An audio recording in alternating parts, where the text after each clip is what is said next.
శ్రీ మణికంఠేశ్వర మహాపాదయాత్ర భక్త బృందం సేవా సమితి ఆధ్వర్యంలో హైదరాబాద్ నుంచి శబరిమల అయ్యప్ప దర్శనానికి పాదయాత్రగా వెళ్లిన 70 మంది బృంద సభ్యులు గత నెల 5న శ్రీనివాస్ గౌడ్ గురుస్వామి, విఘ్నేష్ గురుస్వామి, టిల్లు కృష్ణ గురుస్వామి, సత్యం గౌడ్ గురుస్వామి, నర్సింగ్ గురుస్వామి ఆధ్వర్యంలో పాదయాత్ర శబరిమలకి బయలుదేరారు.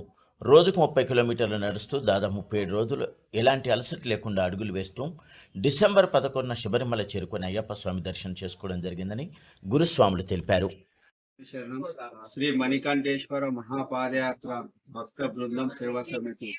నా పేరు టిల్లు కృష్ణ గురుస్వామి, శ్రీనివాస్ గురుస్వామి, సత్యం గురుస్వామి, విఘ్నేష్ గురుస్వామి, నర్సింగ్ గురుస్వామి ఆధ్వర్యంలో ఈ యొక్క పాదయాత్ర కొనసాగింది. వేణుగోపాల్ సుశీల్ గురుస్వామి దివ్య ఆశీస్సులతో మీ యొక్క యాత్రను ప్రారంభించినాము. ఈ యాత్రలో నియమాలు అవి అన్ని ఒక నియమంతో తీస్తాము. ఆడుకుంటూ పాడుకుంటూ భజనలు, భక్తి భజనలతో ఆడుకుంటూ పాడుకుంటూ తీస్తాము. ఎంతమంది యాత్రలో పాల్గొన్నారు?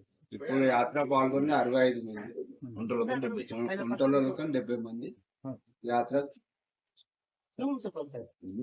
స్వామి శరణం శ్రీ మణికంఠేశ్వర మహాపాదయాత్ర భక్త బృందం సేవా సమితి తరపున నవంబర్ 5, 2025